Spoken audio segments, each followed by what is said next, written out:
What's up, everybody? My name is Scott Waters. Welcome to No Life Till Metal. Going to be doing a hard and heavy list today. Haven't been able to get together with Trog. We live in different states, and we have this crazy pandemic thing going on, so we haven't been able to get together. However, we are planning to get together this summer sometime to do some more videos. But until that time, I thought I would do a list of 40 of my favorite thrash metal albums. Now, what I did was I went back to a bunch of lists that I've made in past years. On old sites, stuff that I had saved in my computer, and saw, I had just done all these, top 10 metal bands, top 25 metal albums, and then I just started going through my shelves and pulling albums that I wanted to show that I thought were worthy of being in a top 40 list. So, as to not make this video an hour long, I'm kind of be short and just show them quickly, and I'm going to get right into it. And by the way, a viewer asked, are these glued to my dome? No, they are not. But they keep my hair out of my face when I'm doing a video, thus I put them on my head. Yeah. I don't know why anybody cares what I wear on my head, but someone did. Alright, so I'm going to start off with some newer releases, and I'm going to get into mostly classic stuff from the early 90s all the way back into the 80s. And I'm going to say the top 10 really are probably a top 10 for me, and I'll explain as I go along. But I'm going to start off with Vector, Arizona-based prog thrash band, highly influenced by VOIVOD, although they don't really sound like VOIVOD. They've got a vocalist who's very black metal-ish, but the music is just pure thrash, and it's just so chaotic and heavy and, I don't know, very technical. Seen these guys live once, shared the stage with them once with my own band, Ultimatum, and yeah, I became a fan after that. When I saw them on stage after Ultimatum played, I was blown away. I went to their table, I bought a t-shirt, I bought a CD, I bought a patch, and I put the patch on my vest that I wear on stage back in the time. So yeah, these guys are great. Now, whether they're still together again, I don't know. Last I heard, they were not, so it's a shame because they put out 3 great albums, 4 really. They put out an independent album that I also have on CD only, but yeah, this is fantastic stuff. So this is their second album, I believe it was Outer Isolation. You really can't go wrong with any Vector, in my opinion. Alright, so next up, another newer band from this is Havoc. This is their first album. This is Burn. It's still my favorite of all the Havoc albums. I do like them all. I really do like everything they put out, including their last album, which had a bit of a funk element, some of it, mostly due to the bass playing. They have a new album that's coming out. I pre-ordered it a month and a half ago now. It's not out yet. Looking forward to hearing it, but I heard that bass player's been replaced, so there's not going to be any more funk, slap bass, and all that kind of stuff. A lot of thrash bands in the 90s got into that, but I kind of enjoyed it on that album. I thought it gave it a different element to some of this stuff, which is very much in the vein of like a Testament. But Havoc are their own sound, their own band from Denver, Colorado. Well worth checking into if you like classic thrash. There's nothing else to this. There's no mixing of styles. They're not rapping or or adding any I don't know, new metal or core or any of that kind of stuff. It's just pure thrash metal. So if you're into 80s, early 90s thrash metal, Havoc are a great band to check out. Burn. Next up, sticking with the newer releases, but this band is not new. This band has actually been around a long time, but this album is one of their newer albums. I can't get enough of this album, and if you've been watching my channel for any period of time, you know that I've been, kind of cheering for these guys for a while now, and especially this particular album.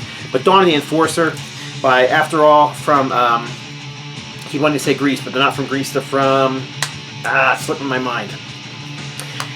It'll come to me. Anyhow, they've kind of changed styles over the years now. They've been around since the 90s. They've always been kind of a speed thrash band, heavy metal band. They never kind of, went into grunge or any kind of industrial and that kind of stuff that a lot of thrash bands went into in the 90s. But with this album, they went more towards a speed metal sound. They got this high-pitched singer who just soars, kind of like Agent Steel. It kind of has that kind of feel to it. But they have that kind of violence to it as well. A friend of mine, Steve Gaines, who sings in the band ABATTOIR and Bloodlust and now sings in Anger is Art. And he describes the difference between speed metal and thrash as thrash has a violence to it. Speed metal is more melodic. I don't know about that, but that's what he says. And because he says the first Avatar is pure thrash metal, and I've seen a bazillion people say that it's speed metal. What's the difference? I don't know. It's such a fine line. But frankly, this is very much in if you like bands like, like I said, Agent Steel or Toxic or Realm or that sort of thing, After All are fantastic. The vocals are just otherworldly fantastic. Dawn of the Enforcer. This is probably what, 2012 or so. I don't see the date, but I'm not going to spend a whole lot of time looking for it either. So this is a band I just found out about last year, but they've been around since the 90s. This is their latest release from 2019, I think it was. A German band, so Teutonic Thrash, Repent. Their vocalist is on YouTube and does YouTube videos, much like this, showing off different records. He's a record fanatic like myself. Him and I actually do a lot of trading. Got a huge box of records for him that I'm holding off sending until this whole coronavirus thing goes over, just because things are getting held up in Germany from the United States right now. So, but anyhow, Condemned to Fail, great, straightforward thrash metal. Sounds like it was recorded in 1992, not in 2019.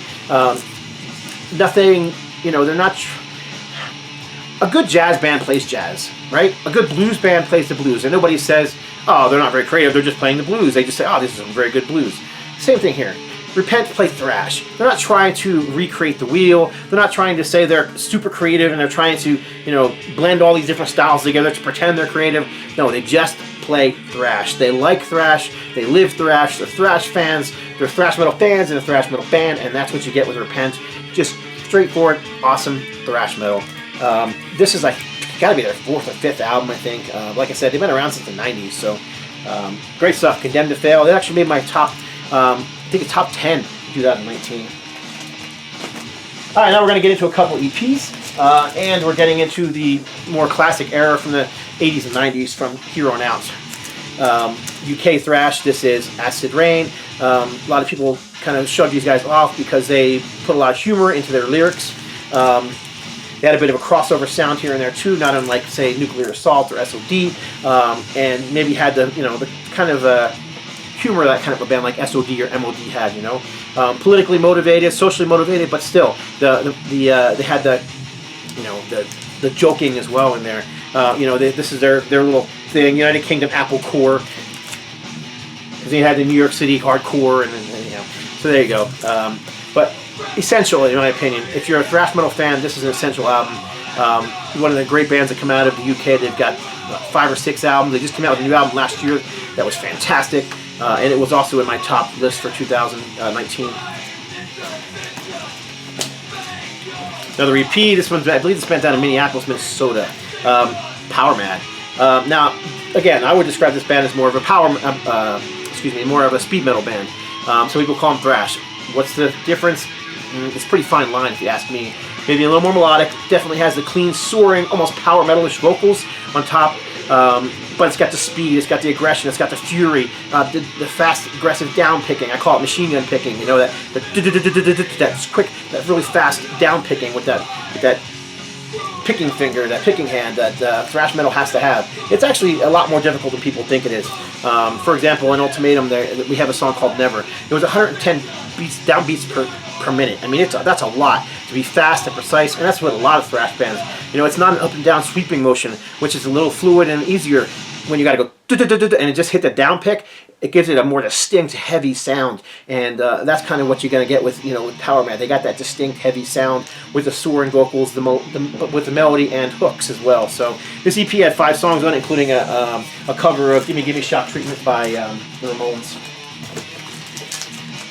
And speaking of speed metal, and Agent Steel, here's Agent Steel. This is, I believe, their 2nd album. I always mix their first 2 albums up. Regardless, I think they're both great. John Cyrus is one of those, Jeff Tate-ish style vocalists singing in a thrash band. Really, to me, that's the big distinction, man. Those vocalists that have that kind of soaring power metal style, singing in a thrash band, that kind of puts it into the speed metal category for me. So that's what you're going to get with Agent Steel. Again, melodic. Vocals, soaring, clean, high, again, heavy riffs, heavy down picking, fast tempos. Fantastic US speed metal from Agent Steel. Next up, another UK band. This is the first album from Seventh Angel. This is the Torment. Love these guys. I was a little disappointed with this album that they didn't have the song 7 Angels that was on their demo that came out before this, and it was also on the White Metal Warrior soundtrack that came out of the UK in the late 80s, early 90s, whenever it was. I think it was late 80s. But anyhow, regardless, great album. I know the band isn't as fond of this album as they used to be, especially their main guy, Ian Arkley, because some of these songs are really in your face. And these guys definitely were a Christian band at the time, so you've got songs in here like Tormented Forever, which is obviously about being in hell forever, and Dr. Hatchet, which is a song, which is an anti-abortion song. Like, you know, it's basically saying the doctors are butchers, and, you know, very brutal, very in your face, and if that offends you, it's thrash metal, man. Thrash metal was all about being in your face, and social issues and political issues, and whether it be religious or anti-religious, you know, it was in your face, and that's kind of what you get with Seventh Angel. But the music is fantastic. They really sound like nobody else. Seventh Angel sound like Seventh Angel. And great artwork too by Rodney Matthews, one of my favorite fantasy artists. Does some great album covers. This is actually a reissue on Retroactive Records from a couple years ago. It's still available, I believe.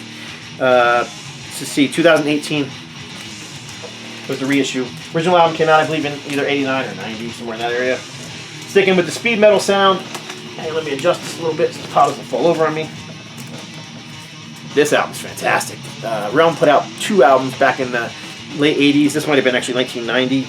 Let's see, 88. So they put out 2 albums. This one is Suiciety. I prefer this one. They're both great. But there's a song on here called The Oppressor. Slay the Oppressor. That song alone is worth the price of admission on this album. I love that song, and I love this album. Great artwork as well. I love the mechanical course with the lava coming out of his mouth. The album's called Endless War. Fantastic. Speed metal, again, aggressive, thrash, down-picking, you know, speed, but melodic vocals and huge, big hooks. So this next one is definitely thrash, no doubt about it. And for some reason, I grabbed 2 copies. I'm just trying to only grab one because I don't really have time to show 2. But this is the original pressing of Sacrament, Testimony of the Apocalypse. This band from, I believe, Pennsylvania, USA. Very heavy, very guttural, vocals pushing towards what would become death metal later on, but not death metal. Just very growly, guttural kind of vocals, maybe like Death or, excuse me, Vengeance Rising, you know, in that kind of range. Mike Tyrone, I believe, was his name. And but yeah, this is a fantastic album. Back cover on this thing is terrible. Here's the reissue. I just happened to grab, just maybe so I can show the back cover. Front cover is the same, but the back cover looks way better than the original pressing. So, Conquer Death on here. Definitely my favorite song overall, but this is a great album from Pennsylvania thrash band Sacrament.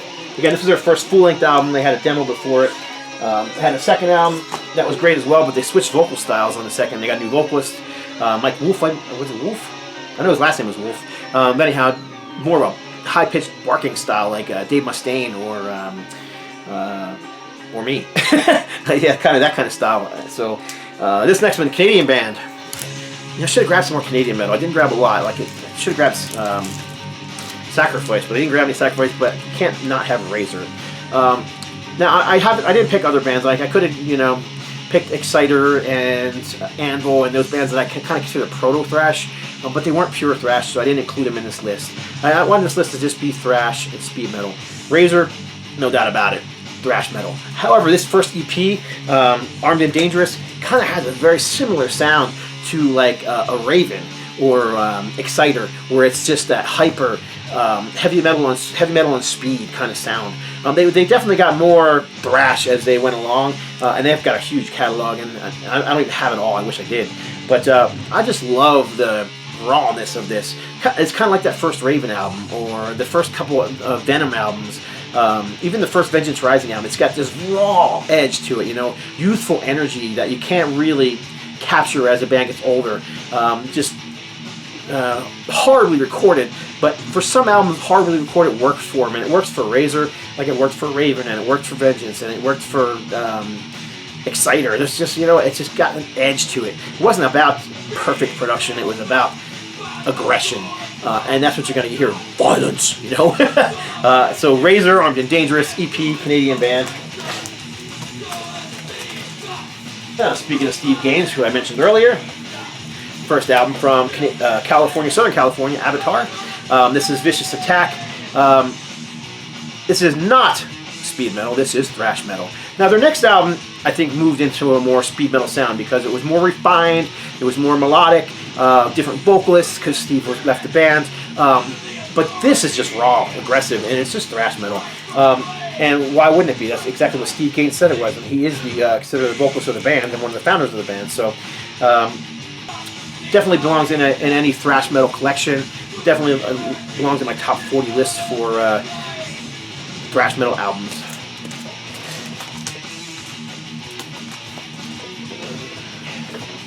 Alright, wearing your shirt. This is the first album for At War, Order to Kill. This band's from Virginia, USA, and they are a power trio. Their sound I would describe as Motorhead meets Slayer. I've heard people refer to them as B-grade Slayer, and there's nothing B-grade about this band at all. At War freaking rule. As you might guess, Order to Kill and all the albums that they put forward, very much, you know, in the whole war, fighting, violence, you know, all that kind of thing. Even they get into politics and stuff like that as well, but not so much on this album. More just straightforward, you know, raw heaviness, raw aggression. They do a cover of The Hammer from Motorhead on this one as well, which makes it even more, you know, that Motorhead sound. Like I said, Motorhead meets Slayer. Fantastic band, At War. Any of their albums are good. They recorded a newer album, just maybe 5 years ago now. They're working on their newest album, which will be their 4th full-length, and I'm really looking forward to that. Next up, more Teutonic Thrash, one of my all-time favorite bands. Accuser, this being their 3rd album overall, I believe. Who Dominates Who. This is such an underrated gem. I mean, this should be ranked up there with, you know, the Creators, Sodoms, and Destructions of the World, Tankard. You know, people think the best bands out of Germany. Accuser is usually listed, but they should be. They're a fantastic band. In my opinion, they're as good as, if not better than, some of those bands that are more well known than they are. So, Who Dominates Who is very much influenced by the California thrash metal sound, but it has that German sound as well. It's aggressive, it's raw, it's rawly recorded. It's thrash metal at its finest, and needs to be in any thrash metal fans collection. Was re-released a few years ago on No Remorse Records. Original Atomic H Records copies are really hard to find, but the re-release isn't that hard to find on No Remorse Records out of Greece. This is a classic. I don't even need to really say much about it. Overkill, Horoscope. East Coast. Overkill are just, everybody knows who Overkill are, and as I get more into this pile, you're going to see more and more of the more common bands coming up, because these are some of my favorite albums. These are albums that I grew up with, bands like Overkill and Anthrax and Metallica and the like. I mean, when 1983, when I was listening to Kill 'Em All, I was like a freak. Nobody was listening to Kill 'Em All. It was me and a bunch of kids from New Jersey that we're the weirdos in school with the long hair and denim vests, listening to them. So they were the obscure bands at the time, just like Overkill. I do admit though, I got into Metallica very early on. I got into Anthrax very early on because they were local bands. Overkill, really much a local band too, from the New Jersey, New York area. But I didn't discover them until later on. But regardless, this is a fantastic album. This would have been, what, 1990 or so? 91. This was just one of their finest, one of the best thrash metal albums ever recorded, in my opinion. Overkill, Horoscope. And this next band is Overkill. Now, a lot of people put this in their top 10 list, and I wouldn't disagree. It's a great album. Years of Decay is one of the finest Overkill albums ever recorded. However, it doesn't make my top 10 list just because it wasn't the first album I heard from them, and it isn't, So in my mind, it's just not my favorite. Just going over old lists, like I said, I had put on old sites and my top 10 lists and whatnot. It definitely belongs in the top whatever I'm in now. I got to be at least in the top 30, top 25. But whatever. Overkill, Years of Decay. This is a promo copy. Play it, say it. In nice condition. Gold promo stamp. I could care less whether it's a promo copy or not. I just wanted a copy and I'm glad to have an original pressing. Going back to Germany, going to show off two by this band because these two I couldn't decide between them, so let's just show them both. Terrible Certainty and Pleasure to Kill. So So this is within second and third overall, and KREATOR are, again, one of the more well-known bands out of Germany, more well-known thrash bands out of Germany. You can't go wrong with either one of these. This is, you know, these rank right up there with any other great thrash bands, you know. Let's see, we got Choir of the Damned, Ripping Corpse. It's a fantastic song. Pleasure to Kill, Rage of Violence. I mean, these are just classic songs. Blind Faith, Terrible Certainty, No Escape, Behind the Mirror. I mean, this is you know, regular stuff on their playlists, in their concert lists even today. So what would this have been in the mid 80s? So 87 probably, 86, 87. KREATOR, one of my, I don't know if I'd say they're my favorite. Sodom and Accuser and KREATOR all rank up there to me. I don't see any reason why I should say one's better than the other. I just think they're all great. So another band out of California. This is Death Angel. This was their second album. I actually like this one better than their first album. The first album's great. They were a bunch of kids, teenagers. I thought that album was good, but it was just them trying to prove how fast and heavy they were. Whereas here they were better musicians. They were more seasoned. They had toured. They had chemistry, and I think that really showed on here. And it had a sense of humor too. The song "I'm Bored" on here is fantastic. Some people say it breaks up the momentum of the album, but I don't really think it does. I think it fits. The entire album is just freaking fantastic. Yeah, I need to find an original pressing of this because I have this repressing. It's on 2 records and I hate it. I want an original pressing. So, Brawler Through the Park, Death Angel, great stuff. Could have shown any of their, I could show almost all their albums. They're all great. Their last 3 albums have been as good as anything they put out in the beginning. So. This album's a bit controversial to me because to me this band was never considered thrash or speed metal. I just considered them a heavy metal band.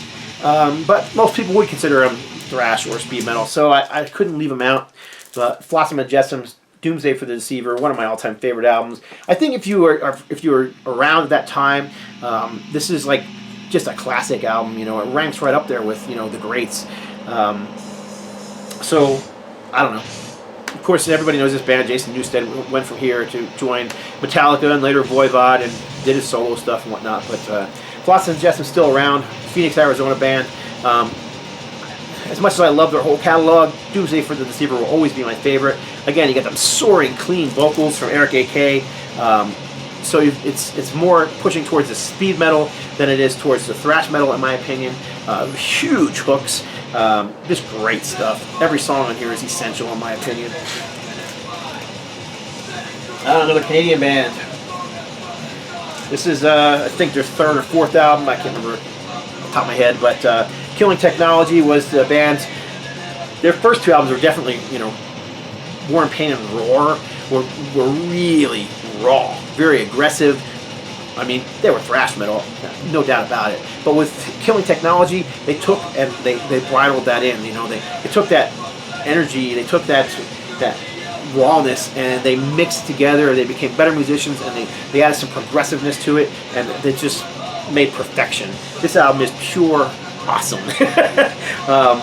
You know, they did move away from thrash with each album as they came out and get more progressive, get into more proggy rock stuff. They start doing Pink Floyd covers.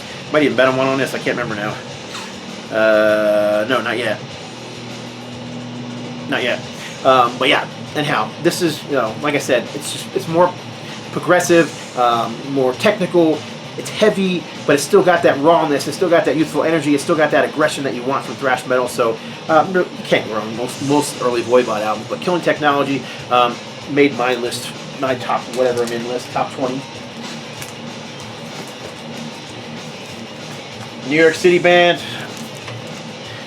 Dan Lilker, after getting his walking papers from Anthrax, formed Nuclear Assault. This being their 2nd album, could have shown either their first or their 2nd album. Both are, you know, downright crossover thrash classics, in my opinion. I picked Survive simply because of Brainwash, which is probably one of my all-time favorite Nuclear Assault songs. Always liked the back cover, the band holding a bomb and got his finger on it, like he's holding back a dam or something from breaking, you know. But regardless, another band who used humor a bit in their music, and I dig that. But they are also very socially conscious and, you know, politically conscious, if you can't tell by the cover art itself. So. Nuclear Assault, Survive. Another band, I believe this band is also from Pennsylvania. This is Believer, their first album. I love this album. It's one of my all-time favorites. If I'm not in my top 10, it probably belonged in my top 10. But this is extracted from Mortality, original pressing on REX Records. I actually have a flyer in the back, so you can't see the back cover. But this is a flyer from a show they did with Red Ink in Texas. The guys in Red Ink sent me this a long time ago. But yeah, Believer, very heavy technical thrash. They definitely had a Slayer vibe to some of their stuff, you know, but way better musicians than Slayer. And I mean, no offense, but these guys could play guitar solos. They were musicians, and very technical. A little bit of a punk, you know, delivery to the sound, which I mean, really is that's what thrash metal is. You know, it's and you take new way the British heavy metal sound, you mix it with the fury and aggression and speed of punk, and you get thrash metal. Well, that's what you get with Believer too. So, great album. 1988, 89, somewhere in that area. I think it was 89. Extraction from Mortality. Well, you can't do a thrash metal list and not show at least one from this band. It's Slayer. Hell Awaits, their second album. I kind of waffled between their first two albums. I think they're both great, but I'm going to go with Hell Awaits for this list. So, yeah, originally released on Metal Blade Records. This is, I think, a recent repressing on Metal Blade, but regardless, it's Slayer. Slayer! You can't go to a metal concert without some drunk idiot screaming Slayer, right? But yeah, I'm more a fan of this album than I ever am of the follow-up album, which most people hold, you know, Rain and Blood as their greatest achievement ever. I think this is a better album. I think the first two albums are brilliant. So definitely has, you know, controversial lyrics, which was part of their shtick. You know, it worked for them. People bought into it. You know, parents were upset. The PMRC had a heart attack and stuck stickers of warning all over him, and they laughed all the way to the bank. So Slayer, Hell Awaits. And then this next band is just the opposite lyrically. And this is another band who would say they were speed metal, not thrash, but Deliverance, Weapons of Our Warfare. This is a repressing. I have an original pressing of this as well, but it's hanging on the wall. And so I didn't want to take it down if I didn't have to. So this is a recent repressing on Retroactive Records. I think it's still available at Boone's Overstock, but yeah, this album was just one of my all-time favorites. I play this thing a lot to this day. Came out in, I believe, 1990. Jimmy Brown, the vocalist, just has a high, clean singing style, and he used it on their first three albums. And after that, he went to a more baritone, almost Bowie-esque sound with Deliverance. But on these first three, he was high, soaring, singing. If you ask him what style these first three Deliverance albums were, he would definitely agree with me. Speed metal, not thrash.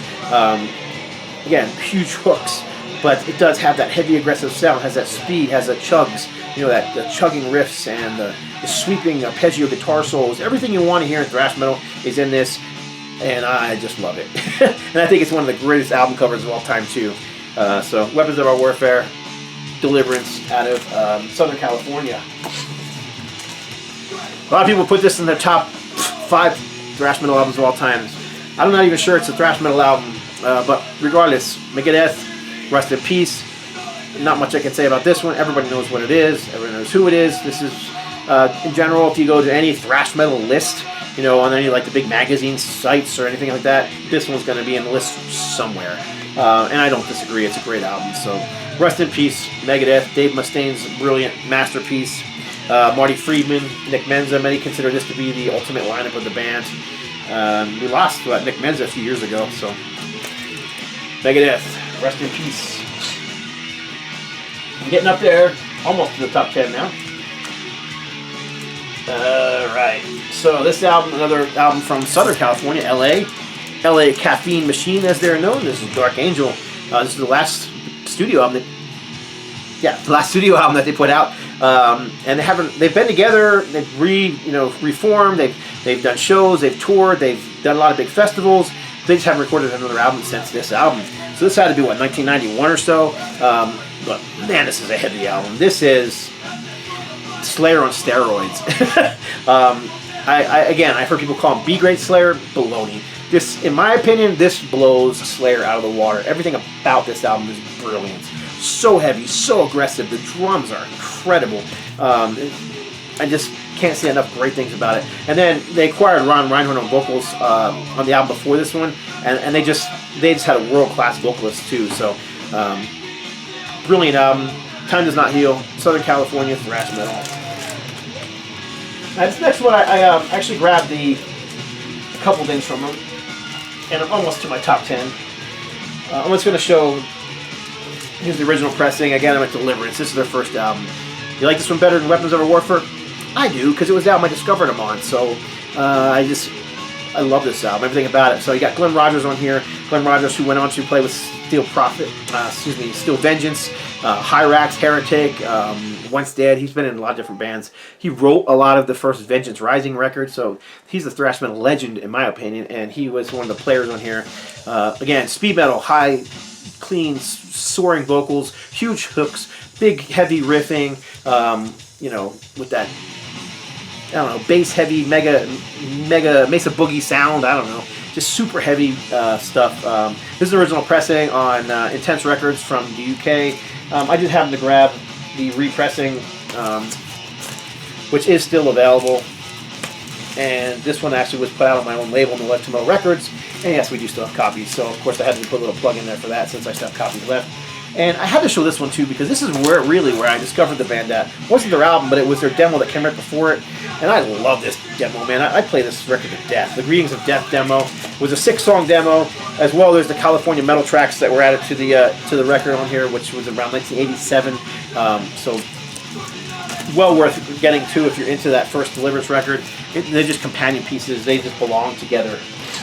All right, definitely getting into hitting home here, getting closer to the top 10, and this album just blew my world away when it came out. What, 1984 was it? I actually bought their 7-inch single that came out before this, Soldiers of Metal, Anthrax.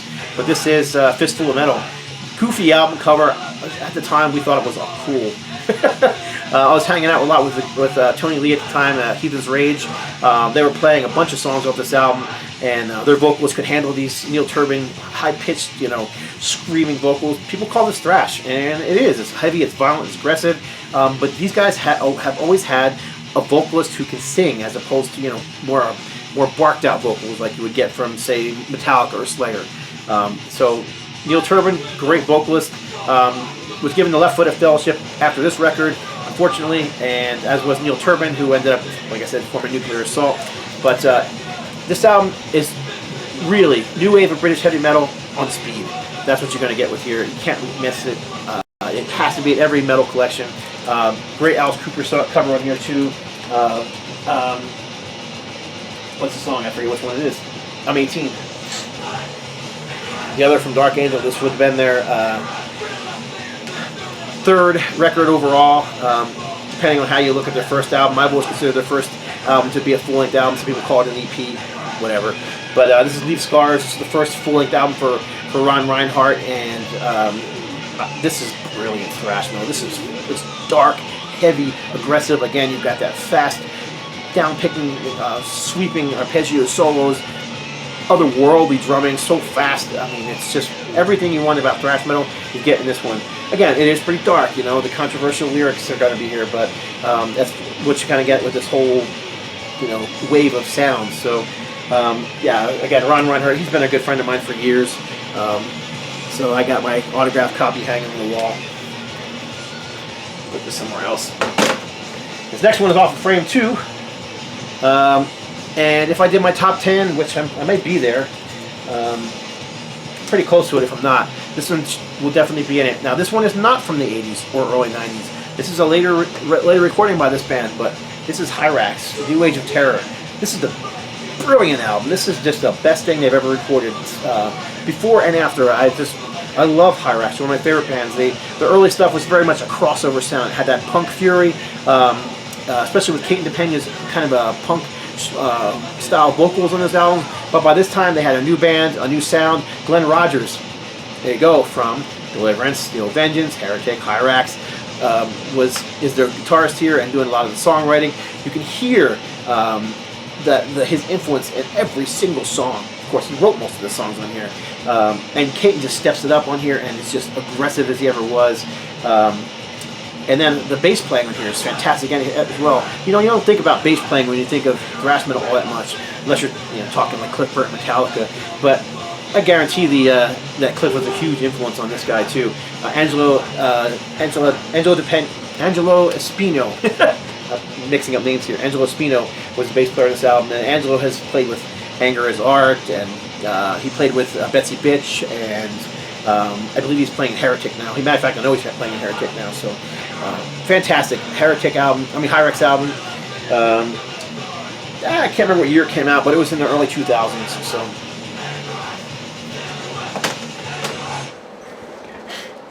Yep. Everybody knows this one, Anthrax. A lot of people put this in the top 10. Among the Living, Follow Me or Die, Among. I was in college when this came out. Me and my buddies ate this thing up, played it over and over again to the point of overkill. And yeah, it's a great album. Anthrax, one of the finest. You know, they were touring with Metallica for this album when Cliff Burton died. So it's, you know, it's historic. It's a big historical album. It's probably one of their biggest albums, if not their biggest album. So Among the Living from Anthrax. But we're going to get some Testament in there, of course. Could have pulled any of the first three. I pulled this one. To me, it's my personal favorite for a couple reasons. I like all the songs on here, but man, Sins of Omission is just brilliant. That song is so underrated. It's just always been one of my favorite Testament songs. So back in the early, I think it actually was 2000, Dwell Records came to my band Ultimatum and asked us if they paid us, would we do a cover of Testament song? We would have done it for free. We love Testament. So anyhow, we recorded Sins of Omission. I mean, as soon as I found out about it, I went to the band. I'm like, we got to do Sins of Omission, and sure enough, we did. So just a great album. Chuck Billy, you know, he's gone from clean singing. He's always had aggression to his voice, and that's pretty much what you're going to go here. But he went into almost death metal growling at times, and especially as he got into the 90s. But yeah, here much more clean, yeah, aggressive sound. Bay Area thrash Testament. This next one needs no introduction. Ride the Lightning. This album ruled my world when I was in high school. I can remember working at a grocery store, and they would send me out to do, you know, pick up the carts. And man, that was like awesome to me because I'd have my Walkman in my pocket, and I'd have a copy of Ride the Lightning playing. Either that or I had Anthrax. That year, I remember playing a lot of Anthrax, a lot of Metallica. And again, they weren't the huge, well-known band they are now. You know, they were still fairly underground. They were still on a small label. They weren't even, you know, they hadn't even picked up by Elektra yet when this came out. They were just on Megaforce Records. This is actually a Megaforce pressing. But it's an important, you can see the important logo on there. So, but regardless, I just played it over and over again. And I actually remember some of my friends saying that this album was a sellout, even then, because they did a ballad, Fade to Black, which is a very dark song, you know, about just dealing with personal demons, basically. But yeah, I remember people saying that the whole thing was a sellout because it wasn't all fast, it wasn't all thrash. You know, you get songs like By Fire with Fire, which is just pure speed. But then you get, like I said, songs like Fade to Black, which are much more melodic and not thrash. I mean, it's pretty much a heavy metal ballad. So. Ride the Lightning, one of the best thrash albums ever, in my opinion. Another band that deserved to be in that big four of heavy metal, but Exodus. This was their third album, Fabulous Disaster. Could have picked any of their first three. I picked this one because, as cheesy as it is, I love the Toxic Waltz. I love that song. I often get compared to their vocalist on here, Steve Zosa. He sang on this album. He sang on a bunch of their albums, but he replaced Paul Bailoff, who sang on the first album. I love Steve Zosa's, you know, kind of snarl bark that he's got. It's him and Dave Mustaine, kind of a similarity in that they kind of just have that. They sing, but they also have a bark to their voice, and that's what you're gonna get here. Great, again, fast down picking, thrash, heavy, aggressive, raw recording. You know, there's nothing overproduced about this album or their first two albums. There is a cover of Lowrider on here, which I also love. A lot of people didn't like it at the time and probably still don't like it. Don't really care what other people say. I like it, so I'm showing it. The Last Act of Defiance, Fabulous Disaster, The Toxic Waltz, Cajun Hell. That first side is just pure awesome. Like Father Like Son, Corruption, Verbal Razors, Open Season, Overdose. Yeah, doesn't get much more thrash violence than that. All right, so where are we at here? Top 5 or so? 1, 2, 3, 4, 5. Top 5. Megadeth. They're making their second appearance in my list today. This is Peace Sells But Who's Buying. If you wake up dead and these songs, Peace Sells, Who's Buying, if you were a thrash metal fan, a heavy metal fan in 1985, I think this was, or 84, 85, when this came out, those songs were just blow you away awesome. I remember seeing the videos on MTV even, and again, they would play them at like the end of Headbangers Ball, late in the evening when nobody else was around because it was just so heavy, and you know, it wasn't Cinderella or Poison, you know. So I don't know, I love this album. It's still probably my favorite Megadeth album. A lot of people would pick the first album. The first Megadeth album has always suffered to me for such a crappy production. Like I said, sometimes crappy production helps, like on the Razor or the Raven or you know, several other albums. But on that album, it was just hard to listen to. It's since been remixed, remastered, and it sounds better, and the songs are great. But you know, this album to me was what made me a Megadeth fan back then, and I'm still a fan of this album today. Chris Poland, guitar player, great guitarist. He also plays in Tourniquet. Played most of the leads on the last Tourniquet album. That album's great with Ripper Owens singing on it. And making their third appearance in my list, Overkill. Yep, they are one of my favorite bands, so why not? Taking Over. This really was the album I discovered them on. They had an EP, had a full-length album before this that I was remotely aware of at the time, but this album I purchased as a new album. I brought it home and I played it over and over and over again in my bedroom. I had this bedroom that was just full of records and plastered all over the walls, kind of like me now, and some things never change. And yeah, this album just blew me away. I still love it to this day. Wrecking Crew, Fear His Name, Use Your Head, Fatal If Swallowed, Power Surge, another song that my band Ultimatum covered on our Lex Metalis album when we just tried to figure out what Overkill song we were going to do. It was no brainer to me. Power Surge, In Union We Stand, Electro Violence, and Overkill 2, The Nightmare Continues. Brilliant album. And another band making a reappearance here, Anthrax. Again, I could have put their first album in the spot. I really struggled with which one, Armed and Dangerous, but Armed and Dangerous was just a whole new ball game to me. I remember being in the mall and we were hanging out, and on the day that the EP was being released with new vocalist Joey Belladonna, and we're like, what's the new vocalist going to sound like? You know, we were this New Jersey crowd, man. It was the Old Bridge Militia, and it's just all these areas in New Jersey would just have these pockets of heavy metal fans. And I just remember hanging out in the mall with a bunch of them. The first one of us that got that out, man, we just couldn't believe how awesome it was. And I got to see this band twice on this tour. Both times they were, playing clubs. Saw them at the Lemoore in New York, and I saw them at the City Gardens in Trenton with Heathen's Rage opening up. And both times they were awesome. So, it kind of cements a special place in my heart and mind, having seen them on this tour when they were, again, still fairly underground. It was just, metalheads that were into them. They weren't mainstream. They weren't the big four yet. But yeah, great stuff. Not a bad song on here. AIR, Lone Justice, Madhouse, Stand or Fall, The Enemy, Aftershock, Armed and Dangerous, Medusa, and Gung Ho. Great album. I don't know, man. Some people would call them speed metal as well because, again, Joey Belladonna has that clean, soaring vocals. It wasn't real violent, It wasn't real raw and aggressive. It was melodic and had hooks, but who cares? Thrash, speed metal, it's somewhere sitting in that pocket. All right, number 2. This album took me by storm, blew me away when it came out. I really hadn't heard a whole lot like it in 1988 when it was released. Vengeance, This Is Human Sacrifice. This is, really raw, really guttural, pushing towards early death metal. Roger Martinez's vocals were just otherworldly. I remember playing this and said at one point in my car, and I was thinking to myself, man, if I ever get into a heavy metal band, I'm going to be in a band just like that. But wouldn't you know, in 2004, Vengeance did a reunion show in Anaheim, California, and I was asked to be the vocalist. So I actually ended up singing for this band. So that was pretty incredible. How did I discover them? I was driving a truck for this interior design company, drove by this little Christian bookstore, in the middle of nowhere, New Jersey. I can't remember what it was now. I decided on my lunch break I was going to stop in, and they had that little listening center, and I saw this one sitting in the listening center, and I put the headphones on, and the first song came on, and I was just like, this is awesome.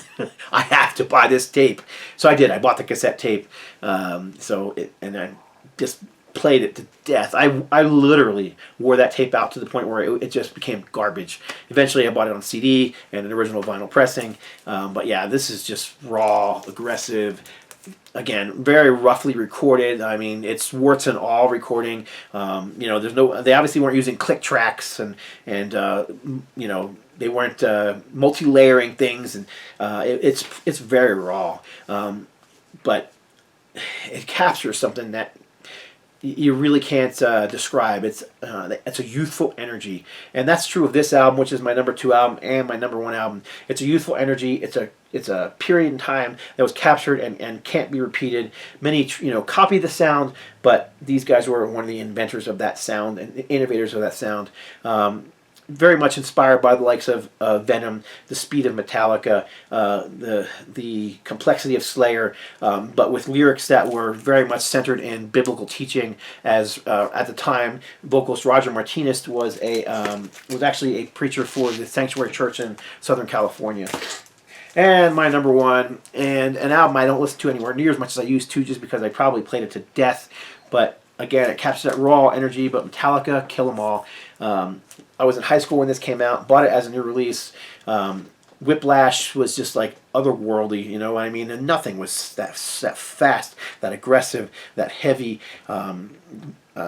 The bass solo, on here by Cliff Burton was just jaw-dropping, awesome. And I know people play it all the time now, but back then it was innovative. It was underground. It was heavy. It was something you hadn't heard before. It had the new wave of British heavy metal sound, but it was turned up to 10, and the speed went from 33 to 45. That's kind of what happened with Metallica. They took that Diamond Head sound really, and they made it heavier, and they made a career of it and became huge. They are the biggest band of the big four, selling millions and millions of records and becoming millionaires themselves off a sound that was so otherworldly and so underground at the time. So yeah, makes my #1. Maybe it wouldn't make my #1 if I was doing like my favorites now, just because, like I said, I've overplayed it so many times I rarely ever listen to it, and I do tend to playing this one more these days. But I mean, this was the one that started it all for me. This was the one that really got me into the whole speed thrash metal sound back in 1983 when I was in high school. So there you go. That's my top 40 albums for thrash metal, and this is a long video, and I apologize, but I'll cut it here, and look forward to talking to you below. God bless. Stay strong.